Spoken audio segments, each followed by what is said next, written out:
আমাকে নেতারা একটু বাবা একটু কোনোমতে পতাকা বানিয়ে সংসদে ঢুকতে পারলে তরুণের ঠেলায় রাস্তা গুলা হয়ে যায়। অমুক তরুণ তমুক তরুণ তরুণ তরুণ তরুণ তরুণ হয়ে গেছে। আল্লাহ 40 খান গাড়ি, আগে 20 খান ফাঁসে 20 খান, মাঝখানে খান তিনিকে এক কালারের, ওর কোনখানের ভিতরে পলায় রয়েছে নেতা তা টেরও পাওয়া যায় না। সামনে দিয়ে পুলিশ ওই পলাফলি খেলতে খেলতে কু কু কু কু করতে করতে আসে, ঠিক না? ছোটবেলায় আমরা পলাফলি খেলতাম, মনে আছে নাকি? লুকোচুরি পলাফলি। এর বেশি বেকায়দা জায়গায় যে পলাইছে তারা তালাশ করে পাচ্ছে না, সে কি কথা, কুক না দিলি খেলবো না, মনে আছে? নেতারা বাড়ি আছে, কুক না দিলি খেলবো না, এই কুক করতে করতে আসে। وبارك وسلم تسليما كثيرا. أما بعد فأعوذ بالله من الشيطان الرجيم. بسم الله الرحمن الرحيم.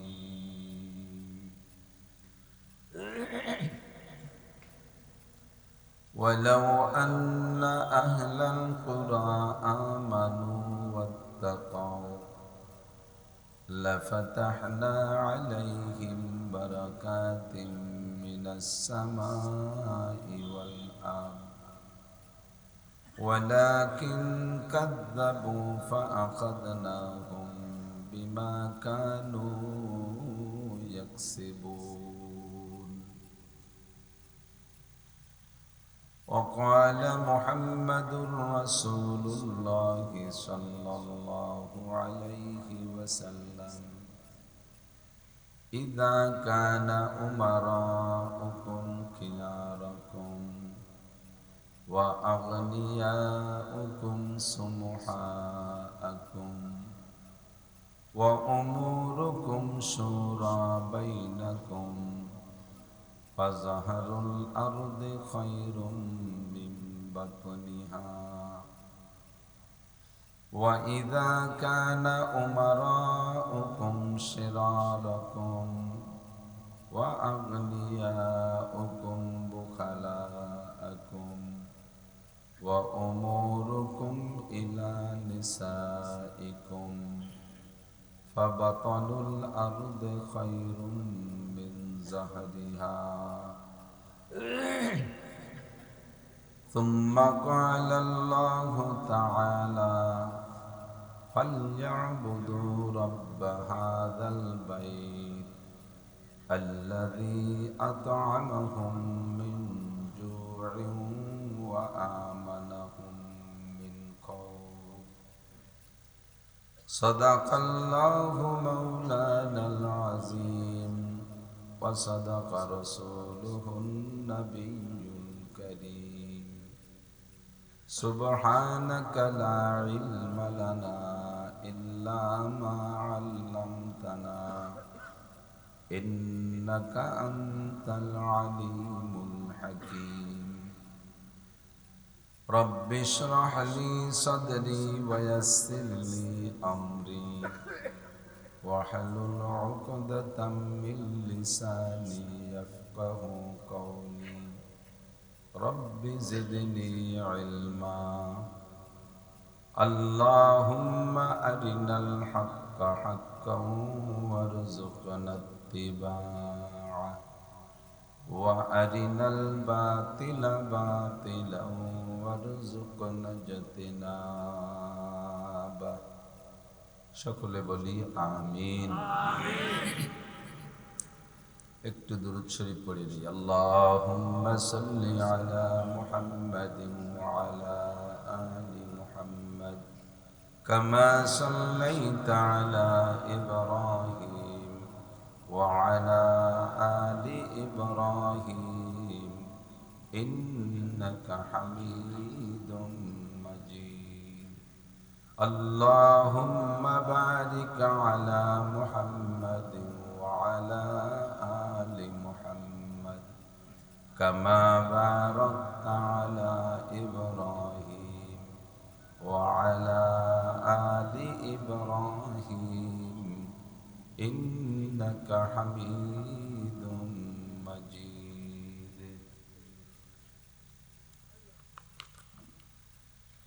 ঐতিহ্যবাহী রাজপাট ইউনিয়ন উলামা পরিষদের উদ্যোগে আয়োজিত তাফসীরুল কোরআন মাহফিল। অধ্যকার মাহফিলের সম্মানিত সভাপতি জনাব আলহাজ হাফেজ মাওলানা শাফাআত হুসাইন সাহেব, সভাপতি রাজপাট ইউনিয়ন উলামা পরিষদ, উপস্থিত পরিষদের সকল ওলামাই কেরাম, দাওয়াতি উলামাই কেরাম, এ অঞ্চলের অন্যান্য ওলামাই কেরাম, আইম্মাই মাসাজিদ, স্থানীয় গণ্যমান্য ব্যক্তিবর্গ, প্রাণপ্রিয় দেশবাসী, আল্লাহ তাবারক ওয়া তাআলা শাহী দরবারে আমাদের পক্ষ থেকে পাঠাই অসংখ্য শুকর যে রব্বুল আলামিন আমাদের হাজারো নাফরমানি করা সত্ত্বেও তার অসংখ্য নিয়ামত রাজি এখনো আমাদের জন্য অব্যাহত রেখেছেন এবং তার খাস খাস রহমত ও বিশেষ বিশেষ সময় আমাদের জন্য বরাদ্দ করে থাকেন, যার একটা অংশ হিসেবে আজকে আমরা বুঝে নিতে পারি কয়েকদিন যাবৎ ভালো বৃষ্টির পরে আল্লাহ পাক দুদিন আবহাওয়া আমাদের অনুকূল করে দিয়েছেন। এই নিচু এলাকা, এঁটেলে মাটির এলাকা, বৃষ্টি হলেই কাদা হয়ে যায়। এ জায়গায় বৃষ্টি বাদল হলে মাহফিল করা বড় কষ্ট হয়। আল্লাহ পাক আমাদের জন্য কিছুক্ষণের জন্য আবহাওয়া অনুকূল রেখেছেন এবং এই অঞ্চলের হাজারো লাখো মানুষের মধ্য থেকে বাছাই ছাঁটাই করে আমাদেরকেই সাময়িক জান্নাতের বাগানে বসার যোগ্য মনে করে ডেকে নিয়ে আসছেন। মাইয়ুরিদিল্লাহু বিহি খাইরান ইউফাক্কিহু ফিদ্দীন। আল্লাহ পাক যার কল্যাণ চান তাকেই আল্লাহ পাক দ্বীনের কাজ করার তৌফিক দান করেন। এখানে বসে দুটো হিদায়াতি কথা বলবো এবং শুনবো, অবশ্যই এটা ইহকাল ও পরকালের কল্যাণ ও কামিয়াবির একটা প্রমাণ। আল্লাহ পাক আমাদেরকে পছন্দ করে ভালোবেসে ডেকে নিয়েছেন। ওলামায়ে কেরামদের আহ্বানে পরিষদের পক্ষ থেকে আয়োজিত মাহফিলে অংশগ্রহণ করতে পেরে আমরা সকলে একটু শুকর আদায় করে নেই আলহামদুলিল্লাহ। হযরতে ওলামায়ে কেরাম অত্যন্ত পরিশ্রমের বিনিময়ে তারা এই পরিষদ পক্ষ থেকে মাহফিল করে থাকে, বিভিন্ন জায়গায় হয়। আমাদেরও গোপালগঞ্জ জেলা ব্যাপী পরিষদ পক্ষ ওলামা পরিষদ আছে, একটা বড় পরিষদ, 5 থানা সম্মিলিত। এর পক্ষ থেকেও গত বছরও হয়েছে, আগের বছরও হয়েছে, এই সামনে মৌসুমে হবে ইনশাআল্লাহ ওলামা পরিষদের মাহফিল। এখানে কোনো পাবলিকের কাছ থেকে, সাধারণ পাবলিকের কাছ থেকে আমরা ওখানেও কালেকশন করি না, এখানে করছে কিনা তা জানি না। যদি কেউ সহযোগিতা করে থাকেন সেটা তো তার জন্য, নিজের জন্যই করেছেন আলহামদুলিল্লাহ। তো মাদ্রাসার ছাত্র, শিক্ষক, মসজিদের ইমামরা, এদের কি বা ইনকাম, তারা পরিশ্রম করে আপনাদেরকে বাৎসরিকভাবে একটা মাহফিল উপহার দিয়েছে। অনেক ভালো কথা শুনেছেন, আরও কিছু যদি আল্লাহ রুজিতি রাখে, ভাগ্যে রাখে শুনবেন। সন্তুষ্ট আছেন না আপনারা? ওলামায়ে কেরাম এই কার্যক্রমের পর খুশি আছেন তো? তাদের পাশে থাকবেন, সহযোগিতা করবেন, যাতে এরকম বড় বড় মাহফিল তারা ইন্তজাম করতে পারে। দেশ বরেণ্য ওলামায়ে কেরামকে ডেকে এনে তাদের কাছ থেকে কিছু ভালো কথা শোনাইতে পারে। মানুষের ইমান এ যেন একটা ব্যাটারি, মানুষের ইমান একটা ব্যাটারি। ব্যাটারি যেমন ব্যবহার করতে করতে তার চার্জ ফুরিয়ে যায়, পানি কমে যায়, তেমনি মানুষের ইমানের ব্যাটারিটাও সারা বছর চলতে ফিরতে জাগতিক বিভিন্নভাবে ব্যবহার করতে করতে আস্তে আস্তে চার্জ ফুরিয়ে যায়, ব্যাটারি দুর্বল হয়ে যায়, পানি ফুরিয়ে যায়। আমাদের বাংলাদেশে আলহামদুলিল্লাহ সিজনালি কিছু চার্জের ব্যবস্থা আমরা মাহফিলের মাধ্যমে করে থাকি। বিভিন্নভাবে হয়, মসজিদে জুমার দিন ইমাম সাহেবরা খুতবা বয়ানের মাধ্যমে একটু চার্জ দেয়, তা সাপ্তাহিক 1 সপ্তাহের মতো টেকে, তাও পুরো টেকে না। লাস্টের 2 দিন যে নামাজ কালাম বাদ দিয়ে বসে দেয়, চার্জ ফুরিয়ে যায়। এই জন্য বড় ধরনের একটা চার্জের ব্যবস্থা হলো বার্ষিক মাহফিল। আল্লাহ পাক এখান থেকে 1 বছরের পাথেও আমাদের সংগ্রহ করার তৌফিক দিয়ে থাকে, আমরা নিয়ে সামনে চলতে থাকবো। আল্লাহ কবুল করুক, সবাই বলি আমিন। 30 পারা কোরআন শরীফ শুধুমাত্র দৈনন্দিন তিলাওয়াতের জন্য নাজিল হয় নাই। অন্যান্য বিধর্মী যারা আছে তাদেরও একটা ধর্মগ্রন্থ আছে, হিন্দু ভাইদের আছে, কয়েকটা আছে তাদের, খ্রিস্টানদেরও আছে, ইহুদিদের আছে ধর্মগ্রন্থ, বুদ্ধদের আছে ধর্মগ্রন্থ। তাদের ধর্মগ্রন্থের মাধ্যমে তাদের কিছু নির্ধারিত উপাসনা আছে। সকালে এই করতে হবে, দুপুরে এই করতে হবে, বিকেলে এই করতে হবে, সন্ধ্যার সময় এই করতে হবে, সাধারণরা এই করতে হবে, একটু সিনিয়র যারা তারা আরেকটা করতে হবে, বংশীয় যারা তারা আরেকটা করতে হবে ইবাদত। এরকম পার্থক্য আছে। তাদের ধর্মীয় লেখাপড়া শেখার জন্য গ্রুপ ভাগ আছে, সবাই পড়তে পারবে না। তো আলহামদুলিল্লাহ আমাদের ইসলাম, আমাদের কোরআন হাদিস এটা কোনো সামান্য সীমিত কয়েকটা পয়েন্টের উপরে ইবাদতের জন্য নাই। কোরআন শরীফ একেবারে গোটা জীবনের সর্বক্ষেত্রে ব্যবহারযোগ্য।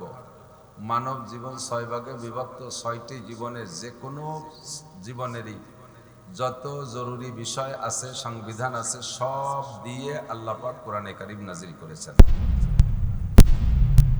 যেই কোরআনে কারীমের বাস্তব উদাহরণ হলো মুহাম্মদুর রাসূলুল্লাহ সাল্লাল্লাহু আলাইহি ওয়াসাল্লাম। হুজুরে পাক সাল্লাল্লাহু আলাইহি ওয়াসাল্লাম কোরআন শরীফের একটা বাস্তব উদাহরণ। সিদ্দিকা আয়েশা রাদিয়াল্লাহু তাআলা আনহা উম্মুল মুমিনিন, সবাই একটু পড়ি রাদিয়াল্লাহু তাআলা আনহা। আনহু না আনহা, পুরুষ হলে আনহু একজন পুরুষ, আর একজন মহিলা হলে আনহা। নারী বা পুরুষ দুইজন হলে আনহুমা, পুরুষ ততাধিক হলে, 2-এর অধিক হলে আনহুম, মহিলা 2-এর অধিক হলে আনহুন্না। আগের টুক রাদিয়াল্লাহ, ঠিক আছে। তো সিদ্দিকা আয়েশা রাদিয়াল্লাহু তাআলা আনহা নবী আলাইহিস সালাতু ওয়াস সালামের স্ত্রীদের ভিতরে সবচাইতে অল্প বয়সী। হুজুরের ঘরে স্ত্রী হিসেবে গিয়েছেন তখন মাত্র বয়স 9 বছর। কয় বছর? 9 বছরে আমাদের মেয়েরা 2-3 পড়ে, ঠিক না?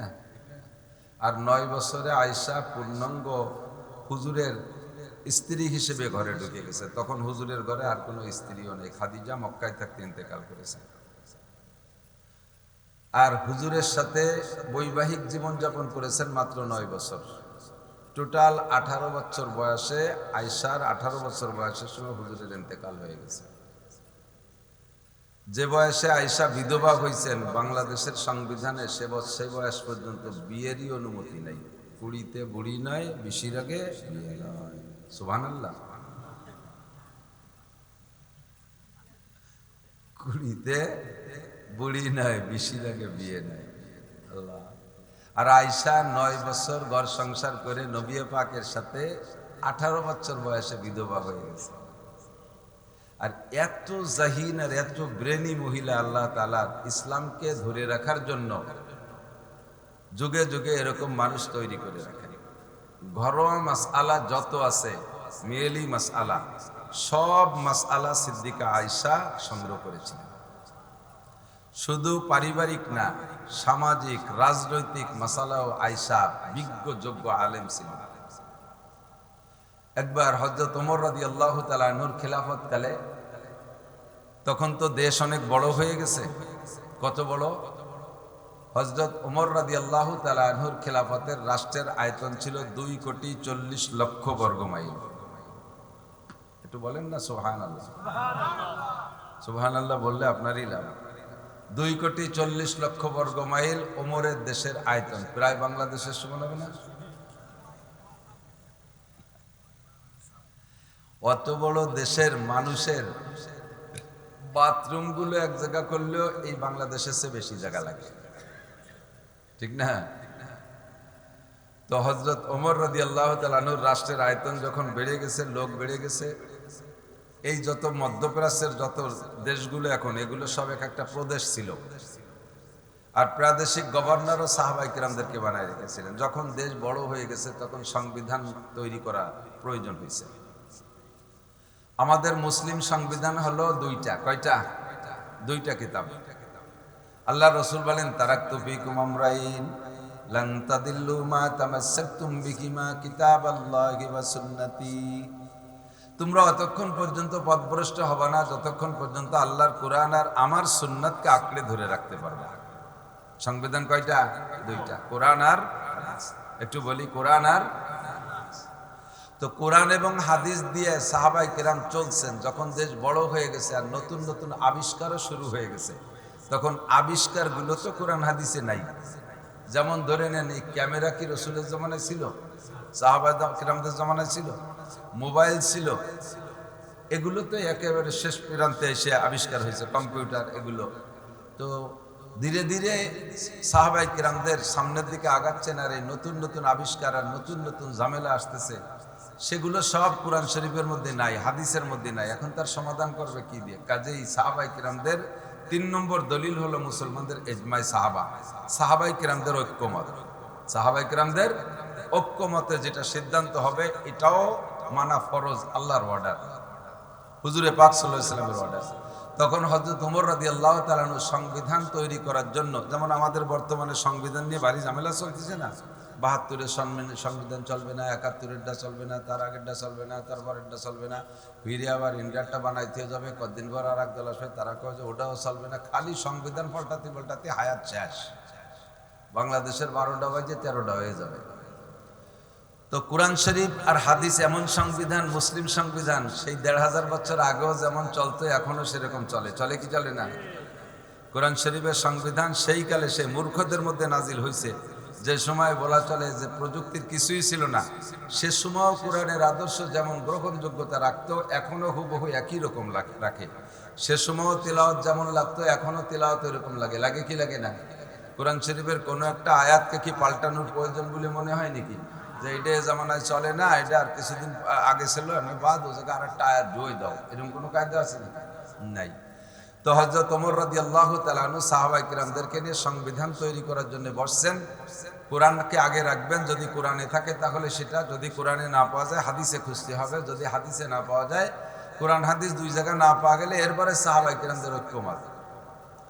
তো সাহাবায়ে কেরামরা বিভিন্ন নীতির উপরে সংবিধান তৈরি করছেন। লাস্টে এসে ঠেকছে শিক্ষানীতি। কি নীতি? শিক্ষানীতির উপরে সংবিধান তৈরি হবে। তো সাহাবায়ে কেরাম খুঁজলেন কোরআন শরীফের ভিতরে, হ্যাঁ বলা হয়েছে লেখাপড়া করতে হবে। আল্লাহ পাক বলেন,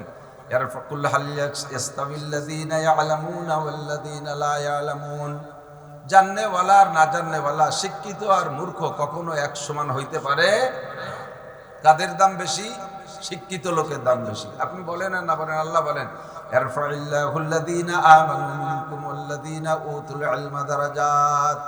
যাদেরকে আল্লাহ তাআলা ইলম দান করেছেন ঈমানের সাথে, তাদের দাম দুনিয়ায় সবচাইতে বেশি, তাদের দাম সবচাইতে।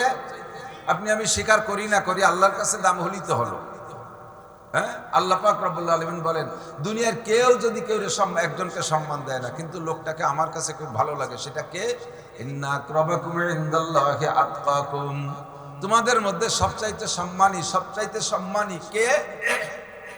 আমরা বলবো সবচেয়ে সম্মানী বর্তমানে প্রধান উপদেষ্টা, তারপরে স্বরাষ্ট্র উপদেষ্টা, এরপরে পররাষ্ট্র উপদেষ্টা, এরপরে উপদেষ্টা মণ্ডলী, এরপরে সচিবরা, এরপরে সহকারী সচিবরা, এরপরে নামিয়ে এসে ডিসি সাহেবরা, এরপরে টিওনো সাহেবরা আমাদের কাছে সম্মানী। কিন্তু এগুলো যদি নামাজ কালাম না পড়ে, শরীয়ত না মানে, আল্লাহর কাছে ওকে 5 পাইরও দাম, ফুটো বাইরেও দাম নাই। কতক্ষণ?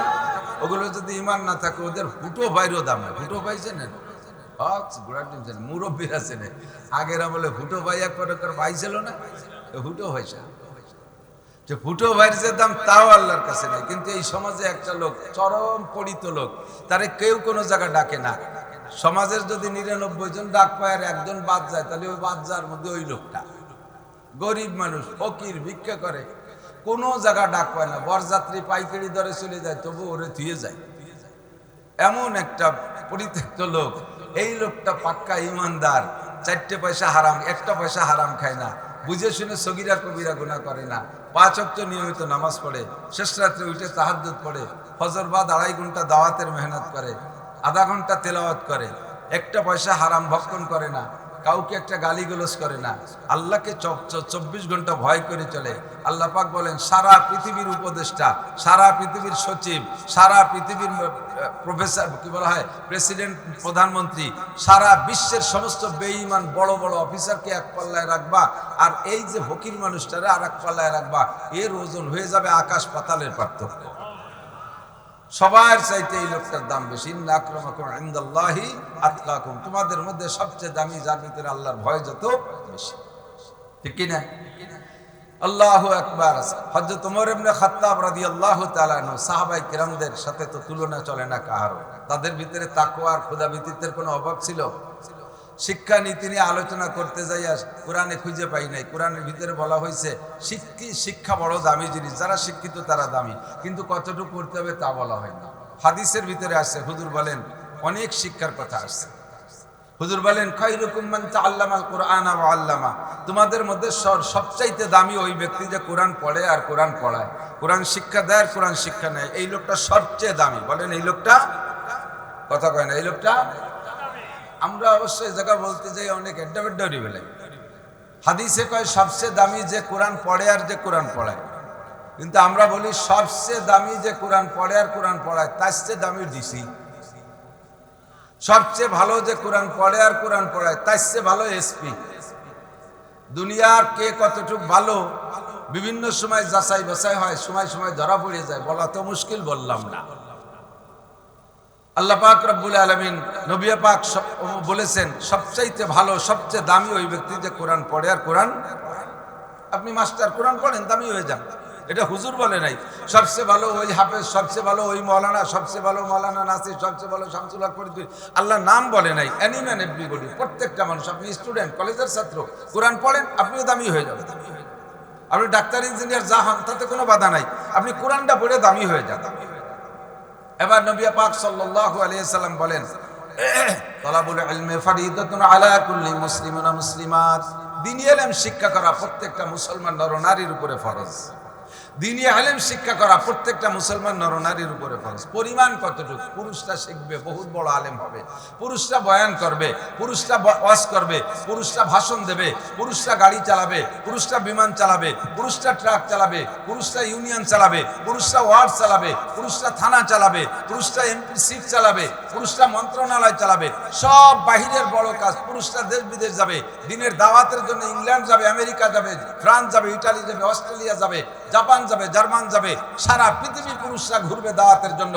কাজেই প্রত্যেকটা ভাষা শেখাও পুরুষের জন্য জরুরি। এটা হলো পুরুষদের শিক্ষানীতি তৈরি হয়ে গেল। এখন মহিলারা কতটুকু শিখবে, তাদের উপর তো ইলমে দ্বীন শিক্ষা করা ফরজ। এই ব্যাপারে কোনো মাপজোব হাদিসের মধ্যে পাওয়া যাচ্ছে না, কোরআন শরীফের আয়াতের মধ্যে কেউ বলতে পারতেছে না, সব থেমে গেছে। দীর্ঘক্ষণ পর্যন্ত বসে থেকে যখন কোনো সূরায় আসতে পারছে না, তখন হযরত সাহাবায়ে কেরাম বললেন হুজুর কোরআন হাদিসে পাইনে যেতে পারে, আমরা বুদ্ধি দেই, একটা কিছু হয়ে যাক, আমরা পরামর্শ দেই। হযরত ওমর বললেন সংসদ আজকে এই পর্যন্ত, আমার একটা জানার জায়গা আছে, ওই জায়গাতে একটু জানিয়ে নেই, তারপরে বলবেন।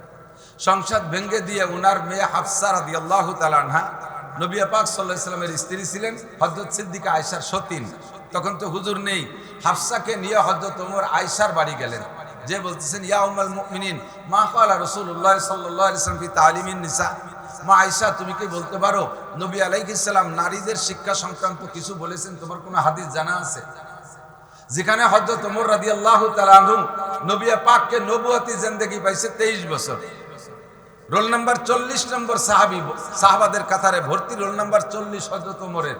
যখন পরীক্ষার রেজাল্ট আউট হয়েছে তখন 1 নম্বর আবু বকর, 2 নম্বর ওমর।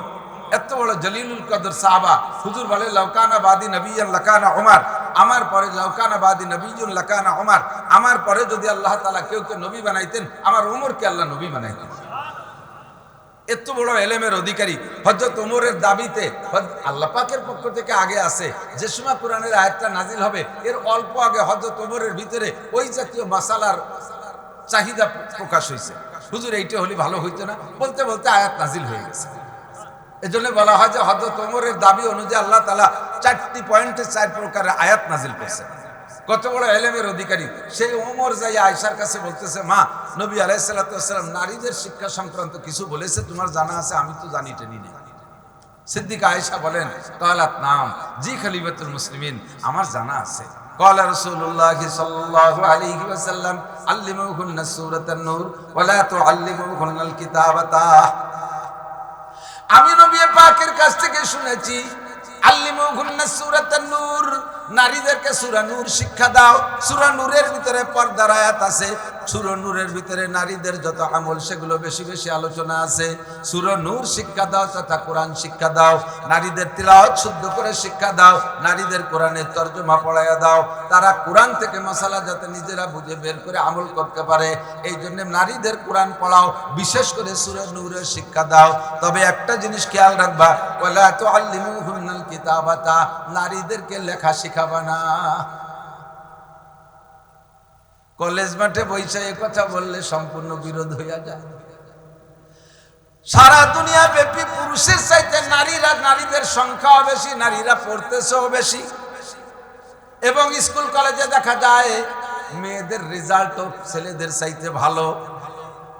আমরা মাদ্রাসাও করেছি নারীদের জন্য, মাদ্রাসাও দেখি ছেলেদের চাইতে মেয়েদের রেজাল্ট ভালো।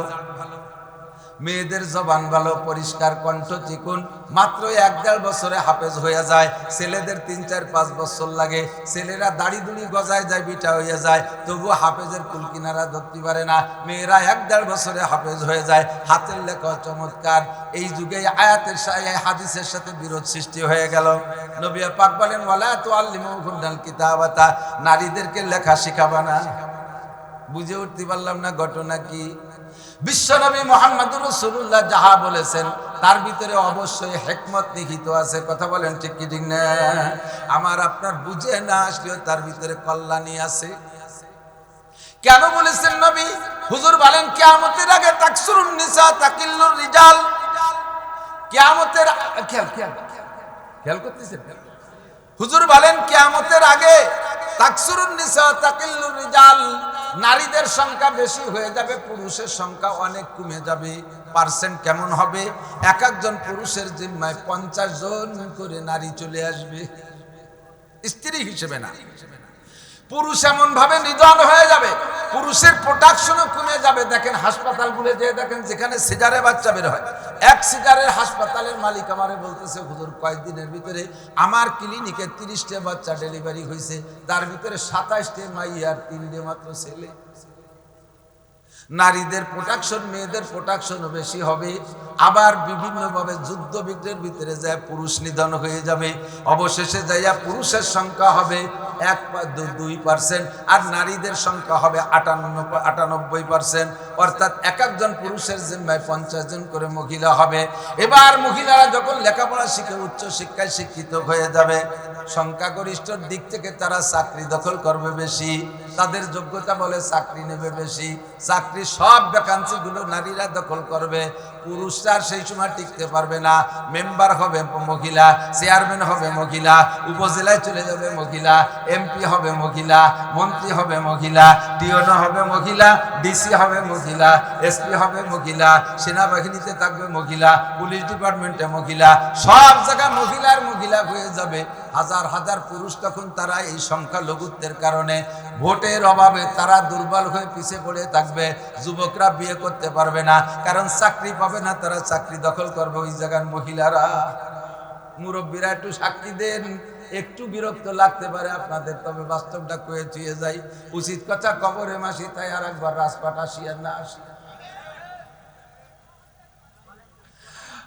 ছোটবেলায় আমরা স্কুলে পড়ছি, আমি প্রাইমারি কোয়ালিফিকেশন আমার, তার উপরে না হাই স্কুলে বারেন্দাও যাই, এমনি যাই। এখন ওই যে মেট্রিকাল আগে বিদায় দিতে জন্য মাঝে মাঝে দোয়া দিতে যাই, কলেজ আগে একটু দোয়া দিতে যাই, তাই জেলা ভর্তি যাইনি আমরা জায়গায় কোনোদিন। যখন আমরা প্রাইমারিতে পড়ছি, আমার ঘোড়াদাড়ি স্কুলে পড়ছি, ঘোড়াদাড়ি স্কুলে 5 জন শিক্ষক ছিলেন, 5 জনই পুরুষ ছিলেন, 5 জনই পুরুষ ছিলেন। আমরা আর শিক্ষকদের ভিতরে সম্পর্ক এমন ছিল, স্যারদের চোখের দিকে তাকানোর সাহস ছিল না।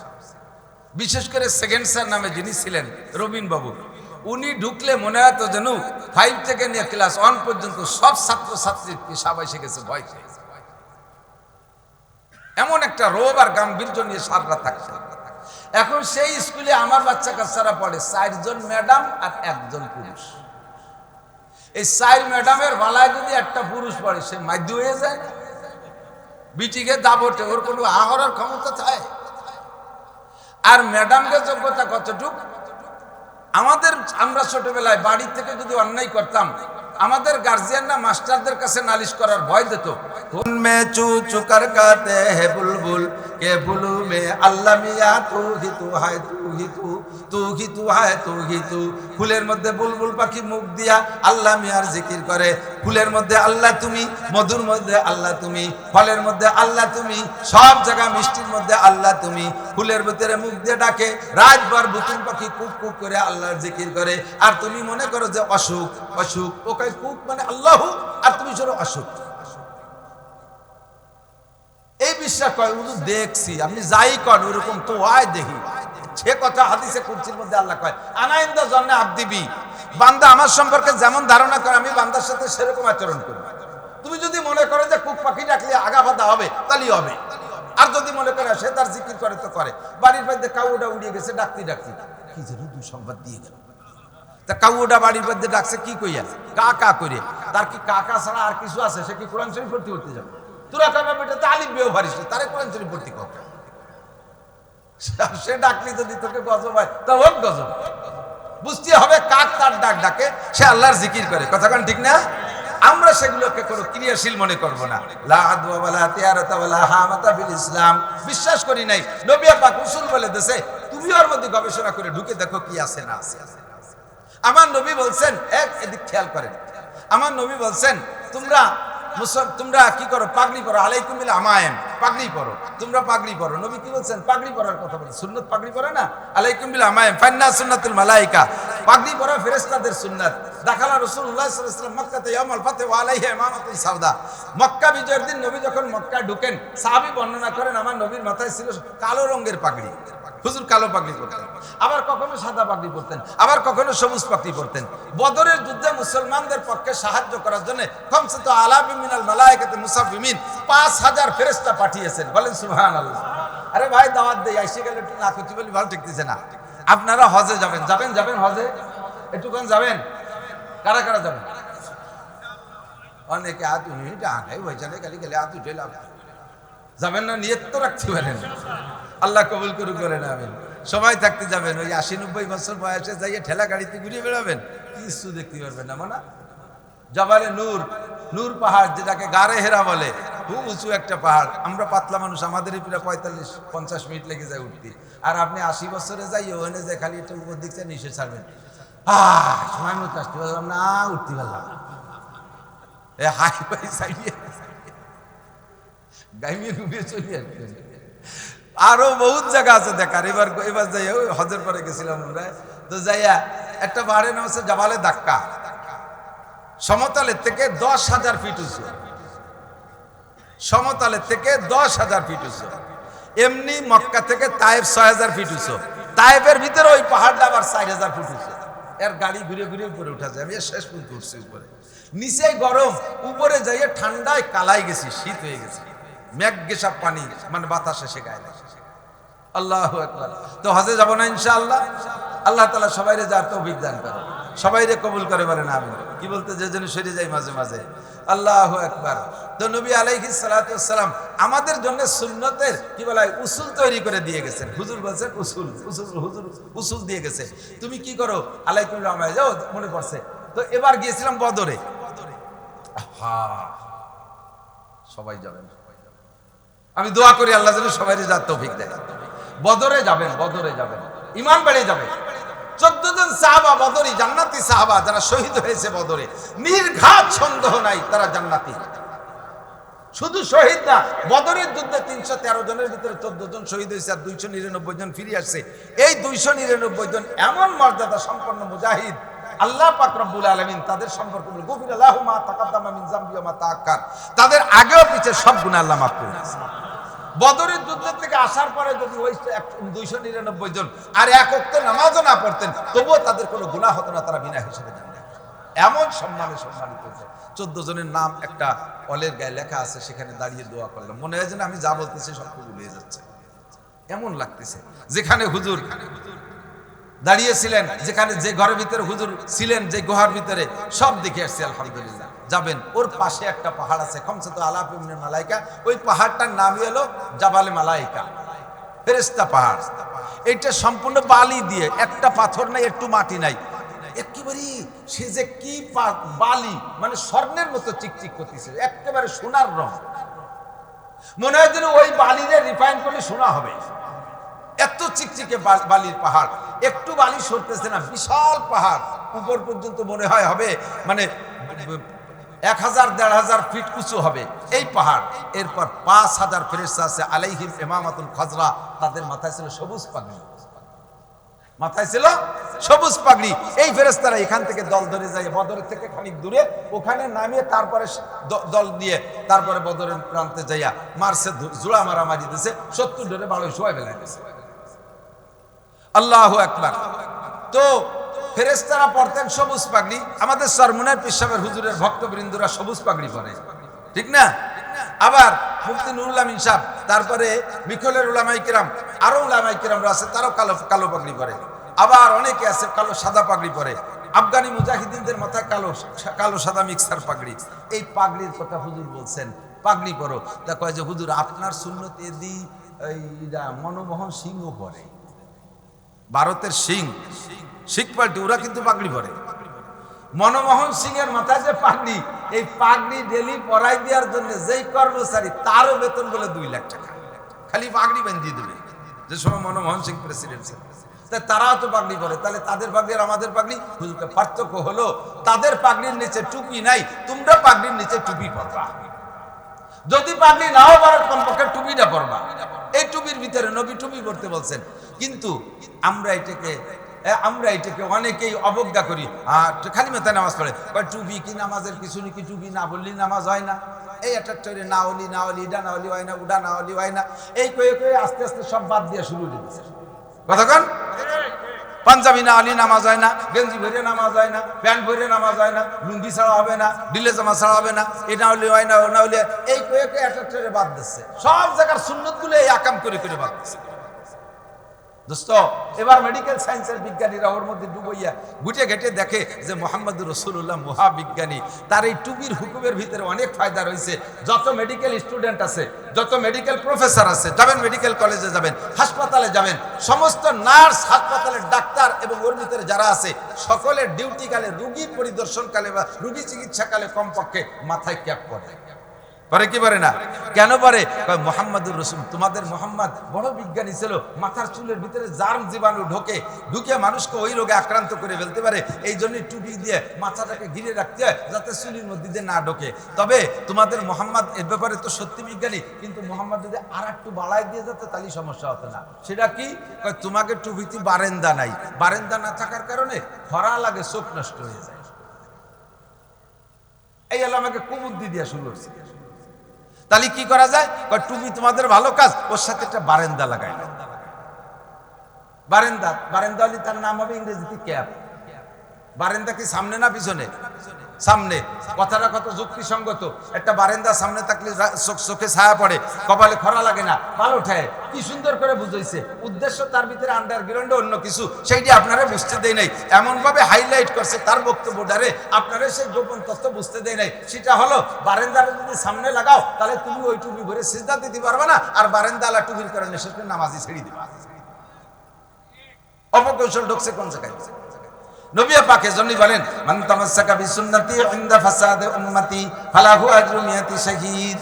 যেই সময় মুসলমানদের অলসতার কারণে, আমাদের মুসলমানদের খেয়াল করে না, যে সময় মুসলমানদের অলসতার কারণে অথবা অমুসলমানদের অপষড়যন্ত্রের শিকার হইয়া তোমাদের মধ্য থেকে এভাবে একটা একটা করে সুন্নাত বিলুপ্ত হতে থাকবে, এক একটা করে সুন্নাত বিলুপ্ত হতে থাকবে। নিচে দস্তারখান নিচে খানা খাইলে পেট ভরে খানা খাওয়া যায় না, এই জন্য টেবিলের উপরে ভাত রয়ে চেয়ারে পারবো, সে একেবারে বাঁশের চুঙ্গ কায়দায় গাদাবা কোরআন বেড়ে ভ্যাট ধরে খাতি পারবা। রান্ধতে বান্ধতে যদি রান্না বান্না করে ঠিক মতো খাতি না পারো, এই হয় আর কুজে বসে গেলে খাওয়া যায় না। এই জন্য চেয়ার টেবিল লাগিয়ে দিতেছে, ফাঁকে দস্তারখানটা বাদ হয়ে গেছে। যতক্ষণ যখন মুসলমানদের ষড়যন্ত্রের শিকার হইয়া মুসলমানদের ভিতর থেকে সুন্নাত গুলো চলে যেতে থাকবে। এ আমার প্রাণ প্রিয় কলেজ স্টুডেন্ট, আমার দেশের বাপ ও ভাইয়েরা, একটু লক্ষ্য করে শুনুন।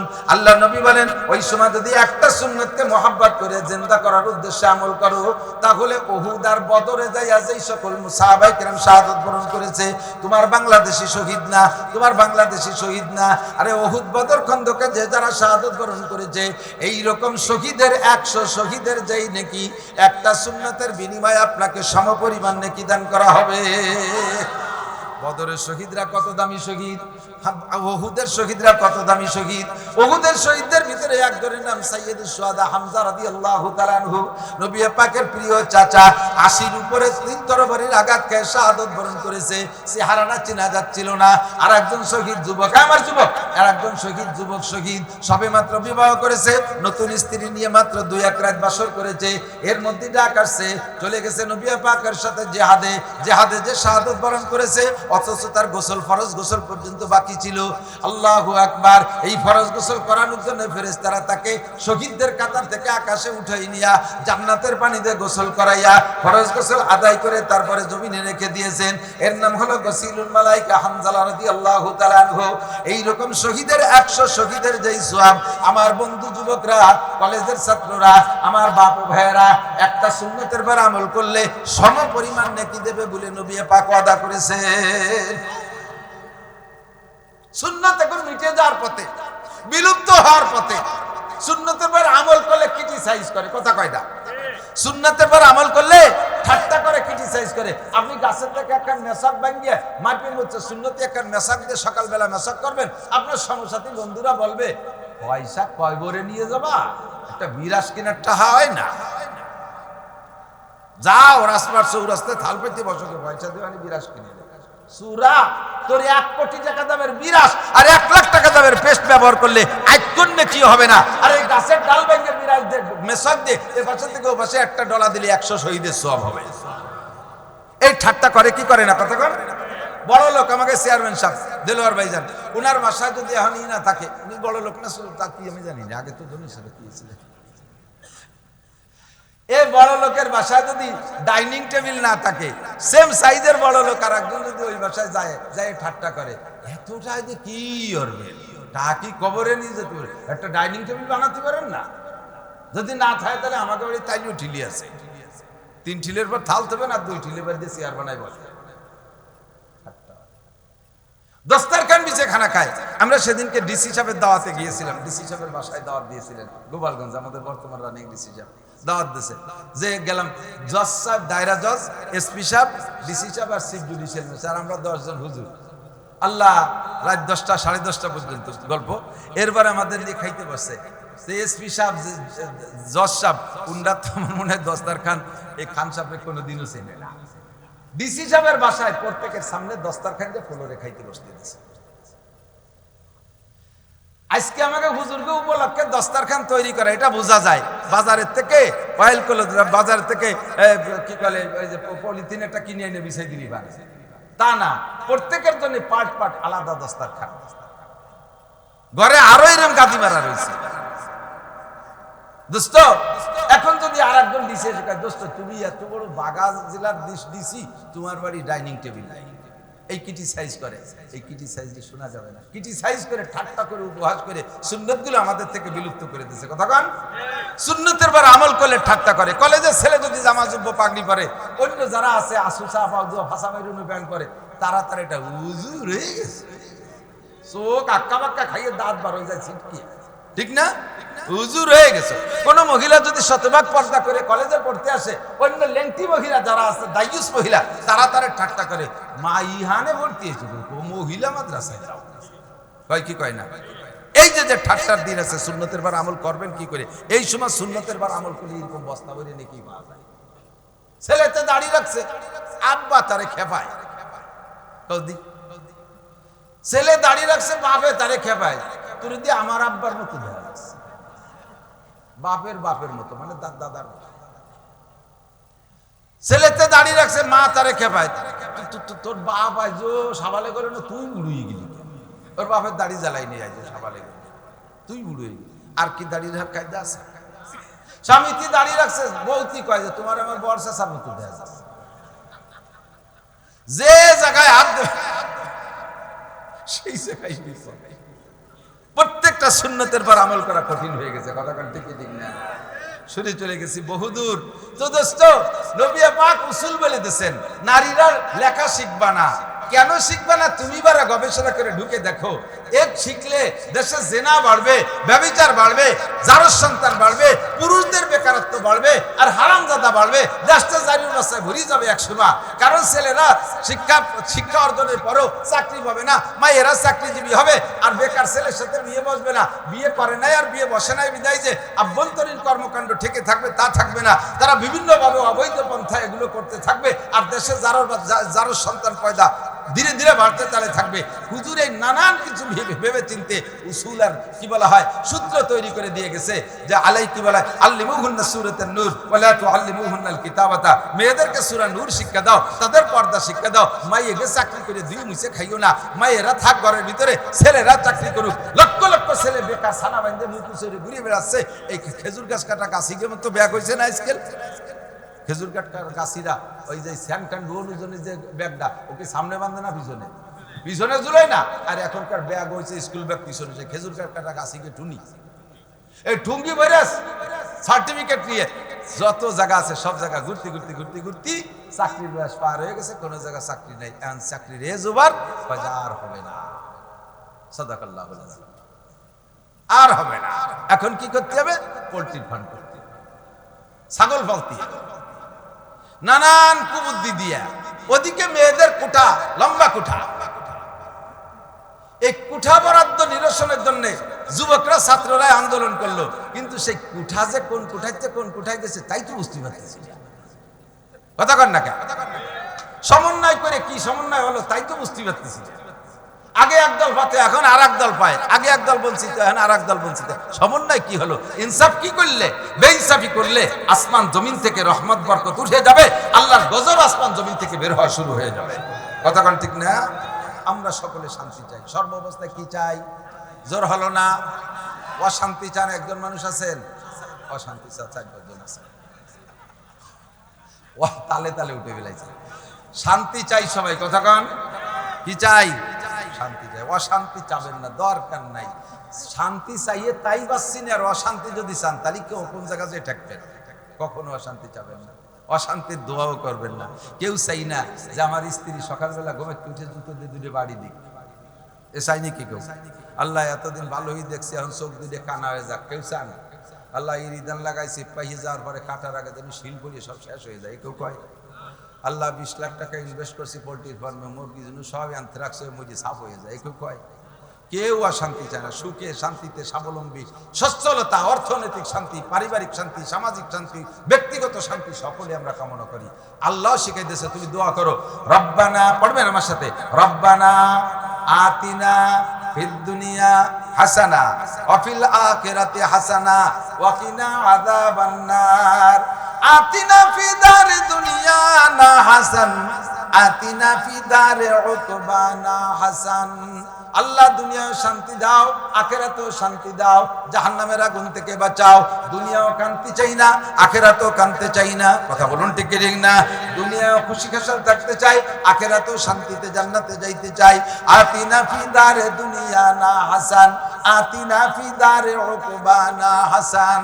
সর্ব অবস্থায় শান্তিতে থাকতে চাইবো। হযরত উসমান গনি রাদিয়াল্লাহু তাআলা আনহু, উনিও ওই 2,40,00,000 বর্গ মাইল দেশের প্রেসিডেন্ট ছিলেন। বরঞ্চ উসমানের সময় এসে আরো দেশ বড় হয়েছে, আরো বড় হয়েছে। তো হযরত উসমান তো আগের থেকে ধনী মানুষ, আর ধন সম্পদ, খেয়াল করেন, কেউ কেউ যদি আল্লাহ তাআলা ধন সম্পদ দেয়, হালাল ভাবে দেয়, এটা দোষের না। হালাল ভাবে সারা পৃথিবীর মালিক হলিও কোনো সমস্যা নাই। সম্পদ পাইয়া, নিয়ামত পেয়ে একটু শুকর আদায় করবেন, আলহামদুলিল্লাহ। তাহলে কোটি কোটি কোটি কোটি হাজার কোটি টাকার শুকর কাফারা আদায় হয়ে যাবে। আর হারাম ভাবে সাইরেনার মালিক হলিও ভাষা চামড়া থাকবে না, পিটি ঝালা বাঁধতে যাই, শস্য তেল মাহাজের যাতে বাড়ি সিলিপ করে চুরি যায়। হারাম ভাবে সাইরেনার মালিক হলিও খবর আছে, ঠিক না? নিয়ামত পাইয়া অনেকে আছে ব্যবহার করে না। এদিক বহুত মানুষ আছে 10-20 বিঘা জমির মালিক, ছেলেরা টাকা পাঠায়, বাজারে যায়, বাজার করতে একেবারে সন্ধ্যের আগে যাইয়ে দেয় যে কয়টা পচা ফুটি টুটি আছে এই কিনে নিয়ে আসে। জীবনে আগাটা আটে যায় না, ভালো একটা মাছ কিনে খায় না, তো লক্ষ লক্ষ টাকার মালিক আছে না এরকম? না শকর, না শকর, অকৃতজ্ঞ।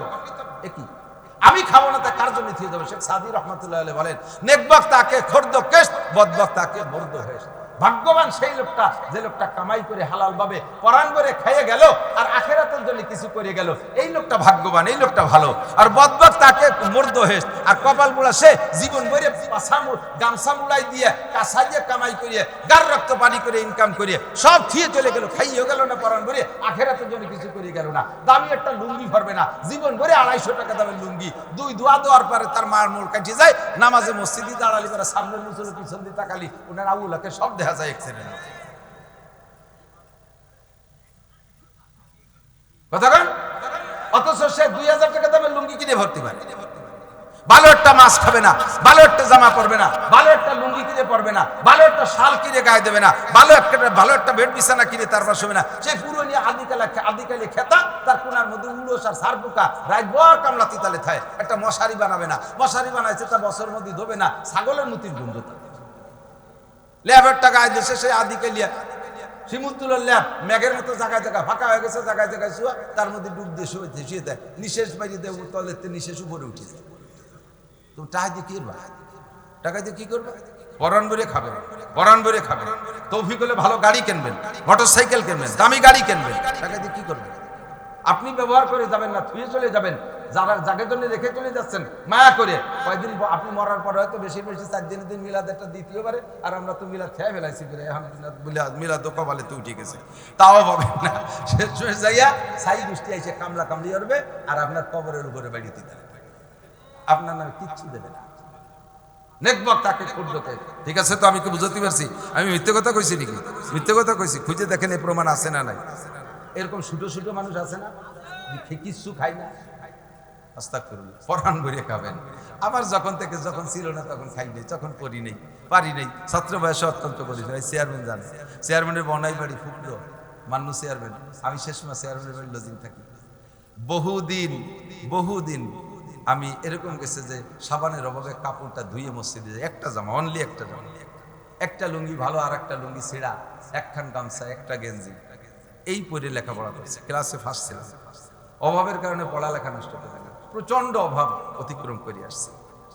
বগুড়া কেরোসিন তেলের অভাবে আরেক বাড়ি যখন লজিং থাকছে, কেরোসিন তেল ওনাদের বাড়ি লজিং থাকার চেয়ারম্যান দেলোয়ার ভাইয়ের বোন আমাকে কেরোসিন তেল দিতেন ফেরিকেনে। সে সময় তো কেরোসিন তেল কারেন্ট ছিল না। অন্য জায়গায় লজিং গেছি, সেখান থেকে কেরোসিন তেল দেয় না। বহু চাঁদনি রাত দেখে দেখে রাতের বেলা চোখের পাওয়ার ভালো ছিল, রাত্রে খেতাম, চাঁদনি রাত্রে বাইরে বসে পড়ছি, ফেরিকেন জ্বালাই নিজের তেল নেই। এই অভাব চলে গেছে। ছাত্র ভাইদের পুরন স্যান্ডেল ফেলাই দিয়েছে পঞ্চ, তাতে সেলাইনির পাইপের ফিতে দিয়ে পাই দিছে। অভাব যখন ছিল পাই দিতে, যখন আল্লাহ তৌফিক দিছে, এমনি সাজগোজ পছন্দ হয় না, ওই যে অতিরিক্ত সাজ, ওইটা আমার ভালো লাগে না। পোশাকের ভিতরে যে একটু যথাসাধ্য দামি, যথাসাধ্য আরামদায়ক, এগুলো ব্যবহার করি। লুঙ্গিটা দামি করি, জামাটা পাতলা পাতলা কাপড়ের পরি, এটা দামি কাপড়, গাড়ি আল্লাহ পাক দিছে দামি গাড়ি, সবকিছুতে। দেশে যখন বাজারে যাব, আমার কাছে পকেটে থাকতে আমার সাথে ভালো মাছ কেন কিনবে, আরেকজন কিনতে পারবে, ভালোটা আমি কিনবো। আসেন আমার সাথে গোপালপুর বাজারে যাবেন, ইনশাআল্লাহ দেখবেন জালিরা আপনাকে চাইতে আমারে ডাক দেবে আগে। আমি দামাদামি কয় টাকা দে উঠে পরাণ করে খাবো, আমার টাকা দিয়ে সেও খুশি থাকবে, আমিও খাবো। খাবো না কেন? কেন খাবো না? কার জন্য দিয়ে যাবো? হযরত উসমান রাদিয়াল্লাহু আনহু যখন খাইতে বসতেন 20 প্রকারের তরকারি নিয়ে বসতেন, 20 প্রকার। তো এক সাহাবা বলছে যে হুজুর, আবু বকর তো এরকম খাতো না, ওমর তো এরকম খাতো না, আপনি এত খান কেন? কয় যে খাইতো না, সে না খাইয়ে চলে গেছে, তাকে সেল না খাইনি। আমি খাবো না, তাই খাবে কি না? দুনিয়ায় যত মখলুক আছে যারা খায়, যত প্রাণী আছে, মানুষ সহ সমস্ত মখলুকের জন্য খাদ্য বরাদ্দ হয় আসমান থেকে। প্রত্যেকে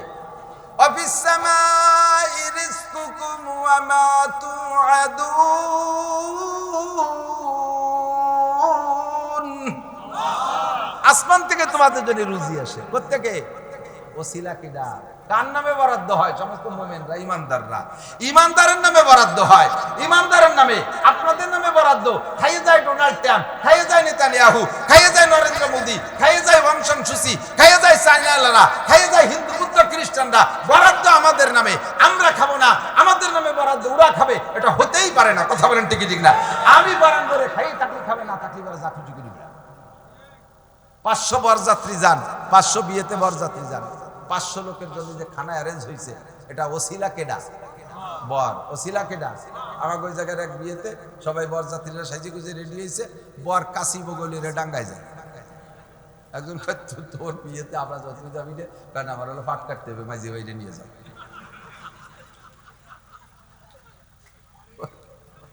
ওর পাট কাটতে হবে, ও বিয়েতে নিজের বিয়েতে যাবে না, মাঝে ভাই। মাঝে ভাই কেন, মাঝে ভাই বাপ দাদারে নিলেও কি মাইয়ে দেবে? আর এই 500 গেট দিয়ে ঢুকতে দেবে, কাটি দেবে? ওই কাশি এলার জাতি হবে, ঠিক না? এই একটা করে জবই দিয়ে 500 মানুষজনের রান্না করছে, বর তো ছিলা। তো বর যদি কাশিয়াতের ডাঙ্গায় যায়, আর কেউ কি ঢুকতে দেবে? দুনিয়ায় যত বরাদ্দ আছে সব আপনারা মুসলমানরা বর বলেন না আলহামদুলিল্লাহ, মোমেনরা বর, আপনাদের নামে বরাদ্দ। আর আমার হযরত উসমান বলেন বরাদ্দ আমাদের নামে, আর খাবে কারুন, হামান, ফিরাউন, সাদ্দাত, নমরুদ, আবু জাহেল, আবু লাহাব, উতবা, সাইবা, ওলীদ ইবনে মুগীরা, দুনিয়ার কাফেররা খাবে আর আমি খাবো না। আমি বরণ করি খাবো, খাই থাকলে ওরা খাবে, না খালি না খাবে। আর যে দুইজন আগে খাইনি, ওরা কি জন্য খাইনি, ওটা তাদের ব্যাপার, ও প্রশ্ন আমার করে লাভ নেই। হযরত আলী রাদিয়াল্লাহু তাআলা যখন চতুর্থ খলিফা, তখন দেশ আরো বড় হয়ে গেছে। উনি ইরাকে আসে, ইরাক একটা প্রদেশ, এই ইরাক প্রদেশে আছে, ওখানের গভর্নর সাহাবা হযরত আলী রাদিয়াল্লাহু তাআলা ওই জায়গায় আসছেন, আইসে ওই প্রদেশ দেখতে আসছে, পরিদর্শনে আসছে। তা আগের থেকে আসবেন বলে তো খবর জানাইছে, প্রাদেশিক গভর্নর সেভাবে রাষ্ট্রকে সাজাইছে সুন্দর করে। যখন হযরত আলী গেছে, আলীর সাথে 10-20 খান গাড়ি যায়নি, আমাকে নেতারা একটু বাবা একটু গরুমতে পতাকা বানিয়ে সংসদে ঢুকতে পারলে এই তরুণের ঠেলায় রাস্তা গুলা হয়ে যায়। অমুক তরুণ, তমুক তরুণ, তরুণ তরুণ তরুণ তরুণ হয়ে গেছে। আল্লাহ 40 খান গাড়ি, আগে 20 খান, হাসে 20 খান, মাঝখানে খান তিনিকে এক কালারের, ওর কোনখানের ভিতরে পলায় রয়েছে নেতা তা টেরও পাওয়া যায় না। সামনে দিয়ে পুলিশ ওই পলাপলি খেলতে খেলতে কু কু কু কু করতে করতে আসে, ঠিক না? ছোটবেলায় আমরা পলাপলি খেলতাম, মনে আছে নাকি? লুকোচুরি, পলাপলি। এর বেশি বেকায়দা জায়গায় যারা পলাইছে তারা তালাশ করে পাচ্ছে না, সে কি করতাম, কুক না দিলি খেলবো না, মনে আছে? নেতারা বাড়ি আছে, কুক না দিলি খেলবো না, এই কুক করতে করতে আসে। হযরত আলী গেছে একজন খাদেম সাথে রেডি, একটা ব্যাগের মধ্যে কটা রুটি, দুটি একটা লুঙ্গি বুঙ্গি, এইগুলো নিয়ে গেছে। একজন প্রেসিডেন্ট, যার রাষ্ট্রের আয়তন তখন প্রায় 3 কোটি বর্গ মাইল হয়ে গেছে, এত বড় দেশের রাজা। সে তো ওই প্রাদেশিক গভর্নর যিনি, তিনি তো প্রেসিডেন্ট আসতেছে, আলাদা একটা সম্মান না? সে সেভাবে অনার টনার করার জন্য প্রস্তুতি নিয়েছে, সেইভাবে রাজকীয় অবস্থা। উনি গেছে ওইরকম খয়রাতি অবস্থা, আমার মতো গামছা কান গাড়ি দিয়ে চলে গেছে। এখন যাওয়ার পরে অফিস টফিস দেখতেছে, গভর্নর সাহাবী বলতেছে, হযরত কি খাবারের ইন্তজাম করতে পারি? খাবার কি খাবার? ইরাকে তো অনেক আগের থেকে সভ্য দেশ, ইরাক অনেক আগের থেকে, ইরাক অনেক আগের থেকে সভ্য, তো খুব সুন্দর মনোরম দেশ। তো কি খাবেন? এখানে সব খানা আছে। তো হযরত আলী বললেন, তোমার আমার খাবার নিয়ে কোনো টেনশন করা লাগবে না, খাবার আমি সাথেই নিয়ে আসছি, তুমি আমার সাথে খাইও, তুমি আমার সাথে খাইও। তখন যখন নিষেধ করছে, তখন তার আগবাড়ি কিছু করা যায় না, আরো খাওয়ারও দাওয়াত দিয়েছে। মনে মনে তো খুশি যে আজকে মদিনার থেকে প্রেসিডেন্ট কি কি যেন নিয়ে আসছে, তাই একসাথে খাবো। ঘুরতে ঘুরতে দুপুরে গেছে, জোহরের নামাজ পড়িয়া কয়েকটা রুমই চলো, একটা রুমের মধ্যে গেছে, দরজা বন্ধ করে দেয়, 2-3 থাল আনো, 2-3 থাল আনছে, প্লেট আনছে, পানি আনছে, দরজা বন্ধ করে দিয়ে দস্তারখান বিছিয়ে 3 প্লেটের ভিতরে খাদেম রেখেছে, 2 খানের রুটি নামাও, 2 খান রুটি নামাইয়ে থালের মধ্যে দিয়ে প্লেটের মধ্যে দিয়ে পানি ঢেলে দাও। শূন্য রুটি তো অত সাবানো করার জন্য, শূন্য রুটির মধ্যে পানি ঢেলে দিয়েছে, ভিজে ফুলে মুঠা হয়েছে, 4 সাইডে নরম খেজুর ছাড়িয়ে দিয়েছে, খেজুর দিয়ে কষলাইয়ে পানি টুকরে মিঠে বানাও, আর এই রুটি দিয়ে খাও। গভর্নর এই খাবার দিয়ে ভয়তে থরথরায় কাঁপতেছে। আল্লাহ কোন পরীক্ষা নিচ্ছে, কোন বিপদের মধ্যে ফেলাই দেয় তা আল্লাহই ভালো জানে। রাজা বাদশাদের কৌশল তো ভিন্ন। আর আলী রাদিয়াল্লাহু তাআলা আকদাহুম আলী, বিচার বুদ্ধিতে হযরত আলী ছিলেন সাহাবাদের ভিতরে সবচাইতে শ্রেষ্ঠ। আবু বকর ওমরের চাইতে বিচার বুদ্ধিতে আলীকে আল্লাহ তাআলা বেশি দিয়েছিলেন। কোন কৌশল খাটাইয়া কোন বিপদে ফেলায় আজকে মনে গভর্নরই ছুটে যায়, কাঁপতিছে, আর রুটি হাতেতে পড়িয়ে যা ভাব খাচ্ছে, আর ওই ভয়তে কাজু বজুরি বুঝুন কি এই হয়নি কি কন দিদি, আপনি আইছেন, আপনি একটু আগের থেকে কবেন, এই শূন্য রুটি আমরা খালাম না, আপনি কি করে, আর আমার দেশে আইছেন, মানে কি কবে টের পাচ্ছে না, জড়াই গড়াই দিচ্ছে। হযরত আলী বলতেছেন, লা তাহজান ওয়ালা তাখাফ, টেনশন করো না, ভয় পেও না, আমি তো নিষেধ করছি, তোমার কি চিন্তা, তুমি তো আমার প্রস্তাব দিয়েছো, আমি এই রুটি তুমি খাও, আমি যে রুটি আনছি খাও, দেখো এর ভিতরে একটা ভিন্ন ঘ্রাণ পাবা। এই রুটি মদিনার আটায় দিয়ে বানাইছি, এই রুটি মদিনার আটায় দিয়ে বানাইছি, মদিনার পানিতে সেনছি, মদিনার আগুনে এই রুটি সেকছি, মদিনার রোদ্রে শুকাইছি। যেই মদিনার ভিতরে বিশ্বনবী মুহাম্মদ রাসূলুল্লাহ সাল্লাল্লাহু আলাইহি ওয়াসাল্লাম ঘুমিয়ে আছেন, এর আটার মধ্যে মদিনাওয়ালার ঘ্রাণ, পানির মধ্যে মদিনাওয়ালার ঘ্রাণ, এর সব কিছুর মধ্যে মদিনাওয়ালার ঘিরান, তোমার ইরাকের কোনো খাবারের ভিতরে মদিনাওয়ালার ঘিরান নাই। তুমি এই রুটি খাইলে 40 দিন পর্যন্ত ইবাদতে আলাদা রকম স্বাদ তুমি অনুভব করতে পারবে। আর গুলের রঙ বইয়ে দেখা রাস্তা, প্রত্যেক ফুলের রঙ ও ঘিরান ঠিক কিনা? এক এক ফুলের এক এক রঙ, এক এক ঘিরান। আলী যেটা বললেন এটাও খারাপ না, উসমান যেটা বললেন সেটাও, প্রত্যেকটার যুক্তি ঠিক না? তো সব মিলে আমরা ওই আলী আর উসমানের মতো, আর আবু বকর, আলী, উমরের মতো ওইরকম ইমানদার দুনিয়ায় আসে নাই আর আসবে না। কাজেই আমরা ওইভাবে জুহুদ আর তাকওয়া অবলম্বন করতে, কি বলা হয়, ওইভাবে জুহুদ মানে দুনিয়া ত্যাগী হয়ে আমরা পারবো না, আমরা পারবো না। আমরা দোয়া করবো, রব্বানা আতিনা ফিদ দুনিয়া হাসানা ওয়া ফিল আখিরাতি হাসানা। দুনিয়াও শান্তি চাই, আখিরাতেও শান্তি চাই। চান তো? আল্লাহ পাক বলেন শান্তি যদি পাইতে চাও দুইটা মার্কায় ভোট দাও। মনে হচ্ছেন রাজনীতি? দুইটা মার্কায়। কয়টা? নৌকা, ধানের শীষ, দুইটা একসাথে দিলে হবে। তাহলে কি লাঙ্গল দাড়িওয়ালা, রিক্সা, টিরা, দেওয়ালগড়ি, বটগাছ, কোরআন আর হাদিস মার্কা দুইটা। কি? কোরআন হাদিসে দিলে ভোট। গোপালগঞ্জের মানুষ তো ভয় পাচ্ছে, সব ভয় শেষ।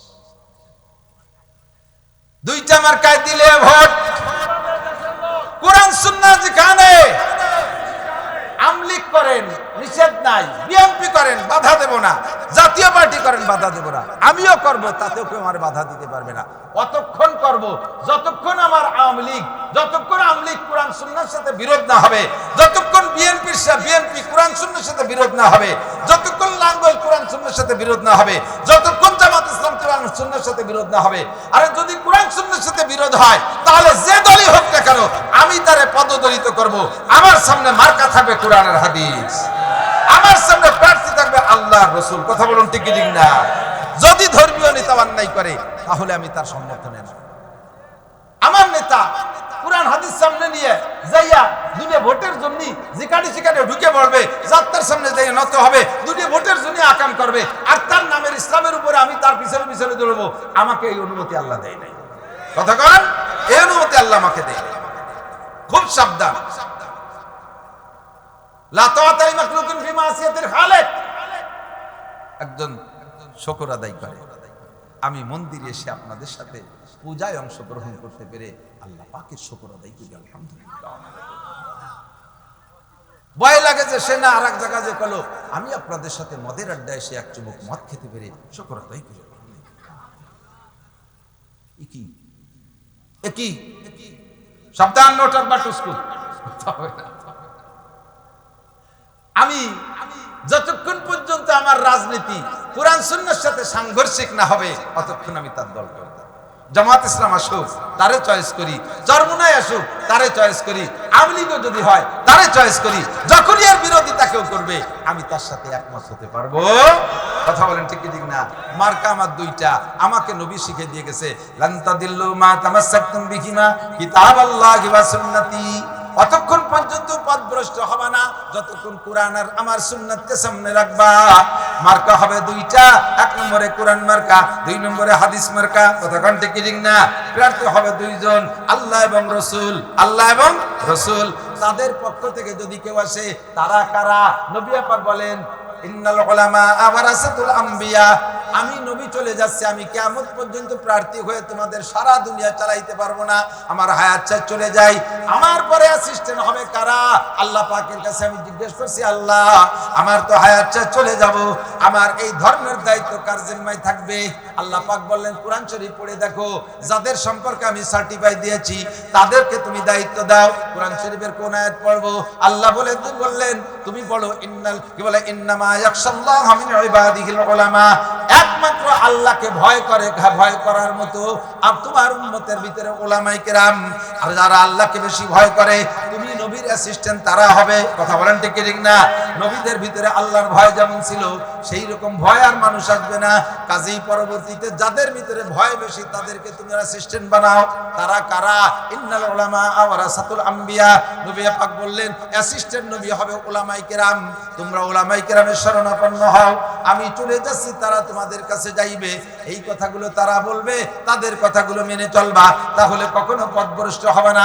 যতক্ষণ পর্যন্ত উলামায়ে কেরাম কথা, খেয়াল করেন, যতক্ষণ পর্যন্ত উলামায়ে কেরাম কথায় আর কাজে মিল থাকে, ততক্ষণ পর্যন্ত তার অনুসরণ। ঠিক কিনা? আমি উল্টো পাল্টা বলবো, কালকে থেকে আর ডাকবেন না আমাকে, বলে দিয়ে গেলাম। যখনই আমার কথায় কাজে গড়মিল পাবেন, ডাকবেন না। আমার ওয়াজ শুনে আপনাকে লাভও নাই। আমি ওয়াজ করতে গেলে আপনাদের ভিতরে কেমন করো, ও হুজুর কি কইয়ে গেলি আর কইলে কি, এই নাকি তুমি হুজুর, আর এত বাহা কথা কও, আপনার কবেন না? এই জন্য সব নবী রাসূলকে আল্লাহ তাআলা সব দিক দিয়ে পুত পবিত্র রাখছে, যাতে এইরকম ক্রিটিসাইজ কেউ করতে না পারে। কোনো কাফের মুশরিকরা তো আজীবন করবে, কিন্তু কোন মুমিন মুসলমান আমার নবীর গায়ে একটা ফুলের টোকা মারারও সুযোগ পায় না। কথা কোনটি কি না? খুব সাবধান, খুব সতর্ক। নবী আল্লাহ পাক বলেন, শান্তি যদি পাইতে চাও, সংবিধান দুইটা, একটু কোন কয়টা? মূলনীতি দুইটা, ঈমান আর তাকওয়া। ঈমান আর তাকওয়া, বলেন ঈমান আর তাকওয়া। আল্লাহ পাক বলেন, ওয়ালাউ আন্না আহলাল কুরা আমানু ওয়াত্তাকাও, যদি দেশবাসী ঈমানদার হয় আর মুত্তাকিন হয়, যদি দেশবাসী ঈমানদার হয় আর মুত্তাকিন হয়, অর্থাৎ আল্লাহকে বিশ্বাস করে আর আল্লাহ, আরে আমার দিকে দিক তাকান, যদি আল্লাহকে বিশ্বাস করেন আর আল্লাহকে ভয় পান। আল্লাহ আছে, জোর হলো না, সত্যি আছে, বুড়ো হয়ে গেছে, দুর্বল হয়ে গেছে, চোখে কম দেয়, আল্লাহর ভান খালি হয়ে গেছে। হ্যাঁ, আল্লাহ যেমন আল্লাহ সেরকমই আছে না নাই? আল্লাহ মারা যাবে আগামী বছর, 200 বছর পরে। ইউহয়ী ওয়া ইউমীত ওয়া হুয়া লা ইয়ামুত, সে বাঁচায় আর মারে, কিন্তু সে মরে না। কথা কোন ঠিক ঠিক না? আমার আল্লাহ আছে, এই কথার বিশ্বাস। 2 নম্বরে আল্লাহকে ভয় পান। কেন ভয় পাবেন? আল্লাহ নিজে হাতে লাঠি ধরে পিটাই না। আরে আল্লাহু আকবার, আমার দিক তাকান, আমরা জজ সাহেব রে ভয় পাই কি পাই না? কারণ জজ সাহেবের মুখে এখন রায় ঘোষণা হবে। জজ সাহেব নিজে হাতে কোনো আসামিরে জীবনে একটা হাত দিয়ে থাপ্পড়ও মারে না, একটা সিমটিও মারে না, অথচ ভয় পাই জজ রে। কারণ জজের হুকুমটা বড় বেকায়দা, উনি যা হুকুম দেবে পালন করার জন্য জল্লাদ আছে না নাই? জল্লাদে বাস্তবায়ন করবে। আমরা আল্লাহকে কেন ভয় পাই? আল্লাহ কানুল হাকিমিন, ইনিল হুকমু ইল্লা লিল্লাহ, বিচার সব তার হাতে। আনা মালিক ইয়াউমিদ্দিন, তিনি বলেন বিচার দিনের মালিক আমি। আমি যারে বলবো এটা যাবজ্জীবন, ওইটা যাবজ্জীবন, যারে বলবো ফাঁসি, সে হয়ে যাবে ফাঁসি। আমার হাত থেকে বাঁচার কোনো উপায় নাই। লা তাজুলু কদমা ইবনি আদম ইয়াউমাল কিয়ামা হাত্তা ইউসালা আন আরবা, 4 প্রশ্নের জবাব না দিয়ে আল্লাহর সামনে এক কদমও বাড়তে পারবে না। আনুমরিহি ফিমা আপনা, 80 বছরের হায়াতের হিসাব দাও, 40 বছরের হায়াতের হিসাব দাও, যে যতটুকু হায়াত পাইছো হিসাব দিয়ে যাও। 2 নম্বরে আনসাবাবি ফিমা আবলা, যৌবনকাল কোথায় ব্যবহার করেছো, যুবক বলে যাও। আরে কলেজের পিছনে দাঁড়ায় কোন মেয়ের সাথে গল্প করছো, ওটাও ফেরেশতারা দেখছে। কথা কোন দেখছে কি দেখে নাই? আল্লাহ দেখেছেন। বিচার দিয়ে যাও। যৌবনকালটা রাতের কতক্ষণ তুমি সজাগ ছিলে, কি জন্য সজাগ ছিলে? মেসি নেইমার খেলা টেলিভিশনের সামনে দাঁড়ায়া শীতের রাত্রে রাত 2টা 3টে 4টে ফজর পর্যন্ত দাঁড়ায় দেখেছো। কেন তুমি 2 রাকাত নামাজ শেষ রাত্রে উঠে পড়ো নাই? ফজরের নামাজ জামাতে পড়তে পারো নাই? আরে বাইসাইকেল চালায় উড়াকান্দে যাইতে পারো, তুমি বাইসাইকেল চালায় কেন চরমোনাই যাইতে পারো না? বাইসাইকেল চালায় রবি ঠাকুরের মাজার দেখতে যাও, কেন বাইসাইকেল চালায় তুমি টঙ্গীর ইস্তেমায় যাও নাই? ও যুবক, এত আকাম করেছো যৌবনকালে, ভালো কাজ কয়টা করেছো একটু বলে যাও। রাত্রে কোরআন কিতাব নিয়ে পড়তে তোমার চোখে ঘুম আসে, আর হাতে করে নিয়ে রাতের পর রাত 12টা 1টা 2টা পর্যন্ত ফেসবুক আর ইউটিউব দেখো। কয় যুবক গোল হয়ে বসে গেম খেলো, তাতে তোমার ঘুম আসে না। তোমার এই যৌবন তো আমি এর জন্য দেই নাই, তোমার চক্ষু দুটো ও কাজের জন্য দেই নাই। আলাম নাজআল্লাহু আইনাইন ওয়া লিসানান ওয়া শাফাতাইন, তোর 2টা চোখ তোর আব্বা দেয় নাই, আমার আপনার 2টা চোখ আছে না নাই? চোখ দুটো কি আব্বা দেছে? একটু কান কে দেছে? চোখ দুটো কি মা দেছে? আরব বারবার কে দেছে? রাজা বাদশাহ আমার নেতা আমার চোখ দেয় নাই, কাজে তার হুকুমে আমার চোখ চলবে না। আমার জবান আর ঠোঁট দিয়ে কথা বলি কে দেছে? এই জবান দিয়ে স্লোগান কার হবে? আল্লাহর স্লোগান হবে। নেতা আমাকে জবান দেয় নাই, ঠোঁট জিহ্বা দেয় নাই, আমি তার পিছনে মিথ্যা স্লোগান দিতে পারবো না। হ্যাঁ, স্লোগান বোতল ভাইকে দিলে ভোট, শান্তি পাবে দেশের লোক। বহু বোতল বাইরে দিয়ে দেখছি ভোট, সে বোতল বাইরেই অশান্তিতে বিভিন্ন জায়গা লুকাই ফেলায় থাকে বিভিন্ন সময়। তো কথা বল ঠিক না? যেই বোতল বাইরের পিছনে নাচছি, সেই বোতল বাইরে তো খবর নাই। তারে আমি ভোট দিলে শান্তি পাবো, তার নিজেরই তো শান্তি নাই, তারে ভোট দিলে শান্তি পাবো। কথা কর না কেন? কাজেই দুনিয়ার কোনো মানুষের স্লোগান দেওয়ার জন্য আল্লাহ আমার জবান দেয় নাই। আমি বলবো দুইটা মার্কায় দিলে ভোট, শান্তি পাবে দেশের লোক। কোরআন মার্কায় দিলে ভোট, শান্তি পাবে দেশের লোক। হাদিস মার্কায় দিলে ভোট, শান্তি পাবে দেশের লোক। ইমানদার হইলে মানুষ, শান্তি পাবে দেশের লোক। আর পরহেজগার হইলে মানুষ, শান্তি পাবে দেশের লোক। কথা কন? চ্যালেঞ্জ করে বলে গেলাম, চ্যালেঞ্জ দিয়ে বলে গেলাম, ডক্টর ইউনূস সাহেব বর্তমান তো ক্ষমতায়, আগের সরকাররা কইয়া বুঝতে পারি নাই, আর সামনে যারা আসবে তারা আমাদের এই কথাগুলো খাবে না। নির্বাচনের পরে বোঝা যাবে কিরা কটুক কি হচ্ছে, কারা আসবে তা আল্লাহই ভালো জানে। এইবার যে কি একটা খেলা শুরু হয়ে গেছে তুমি বুঝতে পারতেছি। অন্যবার একটা ভাব হয় যে আমরা মনে হয় এবার কারা হবে তাই নির্বাচনের পরে বোঝা যাবে। তো আপাতত যারা আছে তাদের কাছে বলি, যদি খবর পৌঁছানো যায় পৌঁছাই দিয়েন, মিডিয়ার কাছ থেকে শুনিয়েন। আপনারা শান্তি পাইতে হলে মাত্র 40 দিনের একটা চিল্লা দিয়েন বাংলাদেশের মুসলমানদের। 40 দিনের এক চিল্লা। কয়দিন? 40 দিনের একটা চিল্লা। চিল্লা দিতে চিল্লা চিল্লা সবাই দিতে চিল্লা দিয়ে দিয়ে, মহিলা পুরুষ সবাই দিতে চিল্লা দিতে হবে। চিল্লে মানে বাড়ির বাড়ি যা লাগবে না, যার যার অবস্থানে থেকে চিল্লা। 40 দিনকে বলে আরবিতে ফার্সিতে চেহেল মানে 40, সেখান থেকে চেহেল্লা তার মানে 40। 40 দিনের একটা কোর্স। 40 দিনের কোর্সের ভিতরে থাকবে কি? 1 নম্বরে সাবালেগ মুসলমান নারী আর পুরুষ একটাও বেনামাজি থাকতে পারবে না। সবাই নামাজটা পড়ান, বাধ্যতামূলক ফোর্স পাঠাইয়া, গোয়েন্দা পাঠাইয়া তদন্ত নেন, ভিতরে পুলিশ পাঠাই দেন, ডিবি পাঠাই দেন। কে নামাজ না পড়ে, কোন যুবক শুয়ে রয়েছে, কোন যুবক ফজরের সময় ঘুম থেকে ওঠে নাই, কোন যুবতী ওঠে নাই, এগুলো খবর নেন। 40 দিন নামাজ পড়ান বাংলাদেশের সমস্ত মুসলমানদেরকে। 1 2 নম্বরে যত পার্ক আছে আর বিনোদন কেন্দ্র আছে আর যত সমুদ্র সৈকত আছে, পার্ক আছে, যেখানে যেখানে যে পর্যটন কেন্দ্র, এই জায়গায় যত জোড়া জোড়া বসে রয়েছে, জোড়াগুলোকে ভেঙে দেন, বাড় হয়ে। 2-2 বসে বসে সুরো ফাতিহা মস্ক করতেছে।